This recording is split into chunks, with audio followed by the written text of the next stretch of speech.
আসসালামু আলাইকুম। আশা করি তোমরা সবাই ভালো আছো, সুস্থ আছো এবং নিরাপদে আছো। আমরা আজকে ফাইন্যান্সের একটা ইম্পর্টেন্ট টপিক নিয়ে আলোচনা করব, যেটা তোমরা সবাই জানো বলে আমি বিশ্বাস করি। সেই টপিকটা হচ্ছে রুল 69 এবং রুল 72। আমার মনে হয় না যারা ফাইন্যান্স পড়ো তারা এই টপিক দুইটা সম্পর্কে অবগত নাই, এরকম কেউ আছে বলে আমার মনে হয় না। বাট এই টপিকে একটা সূক্ষ্ম জিনিস আছে যেটা আমার মনে হয় না অনেকেই জানে না। সেটা হচ্ছে কি, কখন 72 ইউজ করব, কখন রুল 69 ইউজ করব। আপাত দৃষ্টিতে দেখতে দুটাকে সেম মনে হলেও কিছু সূক্ষ্ম পার্থক্য আছে, যেগুলোর জন্য ইউজের ক্ষেত্রে ডিফারেন্সিয়েট করে দেয়। কখন আমরা 69 ইউজ করব, কখন 72 ইউজ করব? যখন তোমার একটা বিনিয়োগ যখন একটা নির্দিষ্ট সময় পর বার্ষিক সুদের হারে, যখন বার্ষিক সুদের হারে দ্বিগুণ হবে, সেক্ষেত্রে আমরা রুল 72 ইউজ করব। বিষয়টা মনে রাখতে হবে, বার্ষিক সুদের হার।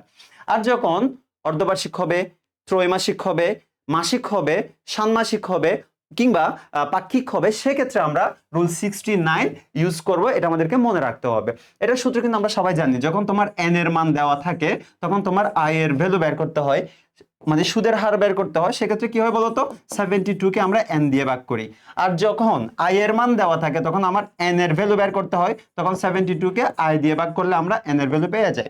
এটা হচ্ছে রুল 72 এর জন্য।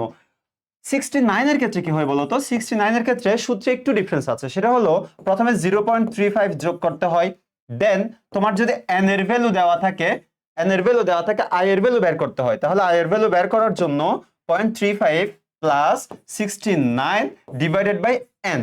এটা হচ্ছে এন এর ভ্যালু দেওয়া থাকলে আমরা আই এর ভ্যালু পাই।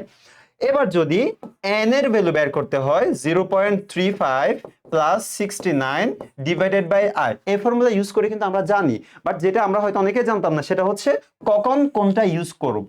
যখন বার্ষিক বলবে রুল 72, যখন ষান্মাসিক সুদের হার বা তার কম বা ডিফারেন্ট হচ্ছে সুদের হারের কথা বলবে, তখন আমরা হচ্ছে রুল 69 ইউজ করব। আশা করি এগুলো তোমরা সবাই জানো।